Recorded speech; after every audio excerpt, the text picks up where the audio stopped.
আপনি কি জানেন, কোনো উত্তর না দিয়ে শুধুমাত্র চুপ করে থেকে আপনি আপনার জীবনের অনেক বড় বড় সমস্যা থেকে মুক্তি পেতে পারেন।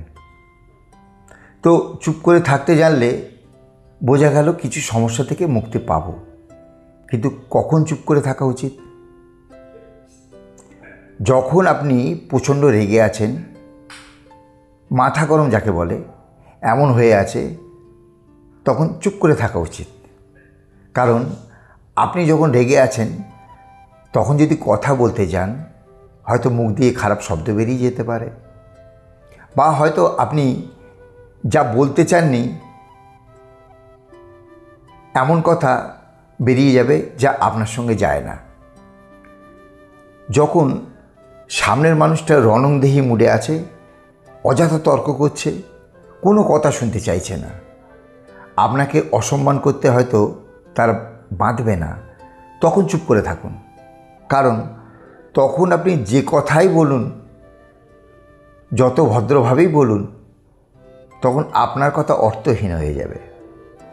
যখন সামনের মানুষটা এমন পর্যায়ে গেছে, চিৎকার করে গলা ফাটাচ্ছে, উত্তেজিত হয়ে লাফাচ্ছে, তখন আপনি চুপ করে থাকবেন।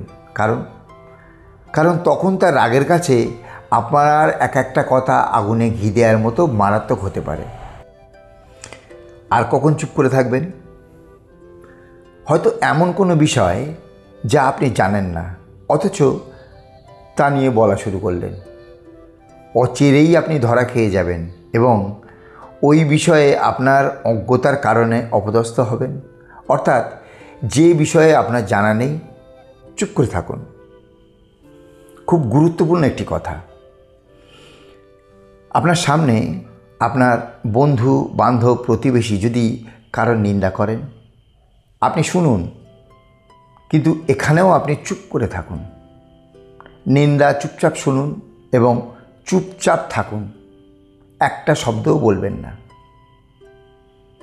যখন আপনি জানেন আপনি যা বলছেন তার প্রমাণ আপনার কাছে নেই, আপনার চুপ করে থাকা উচিত। আপনার মন যদি বলে কথা নয়, এমন চুপ করে থাকাতে ভালো লাগছে, তাহলে তখন চুপ করে থাকুন।